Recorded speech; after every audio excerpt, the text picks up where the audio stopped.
来看新北市邦桥的新巨蛋社区有超过8000个住户，有住户开记者会指控讲建商无照度时间，造成上百户向失电脑。伊嘛正烦恼讲电脑的问题有公安的疑虑。不过建商是强调讲，拢有经过检测，冇依照台电的天数来设时间哦，失电的问题会来检查维修。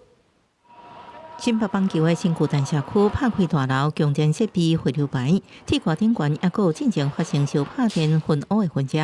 住户指出，社区近10年来已向3栋大楼前后发生回流牌接头烧拍电事故，每一摆拢造成上百户向停电，各烦恼是不是引起公安疑虑？特别早起住户伫民意代表陪伴之下开记者会，要求政府介入追究建商的责任。 没有按照审核图纸施工，汇流牌都没有发现有任何安规标记字样，他应该要去找台电，这是他的工作。我们是跟你买房子的，你要给我们的就是一个安全的家，我要的就是没有公共危险。如果今天它一旦在里面燃烧起来，我觉得 C 栋可能就是像之前前后会一样，它可能会整个高楼烧起来，而且我们又住在这么高的楼层中，我觉得整个安全上是非常危险的。住户表示，今年2月佫发现回流牌接头烧拍电烧害去，互121户的住户爱90天轮流断电。住户控诉建商用过报告期做理由，拒绝修理，社区最后家己走总200多班家己抢修，佫找机电技术工会来鉴定。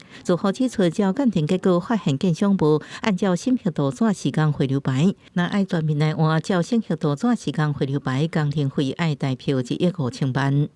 个案呢，我们的东西都是经过检测的，然后在维修的过程中也有发现有水在里面，所以有可能是使用不良什么东西，经过检验台电程序来做的电的。至于说为什么会发生这个情况，我们当然也会去做接下来的检查，然后维修。 建商回应，当初拢经过检测后续结果做检查维修，做好呼吁政府单位介入调查督导。建商也爱全面照审核图纸来施工，重装安全合规的供电设备，应付住户安全的家园。记者综合报道。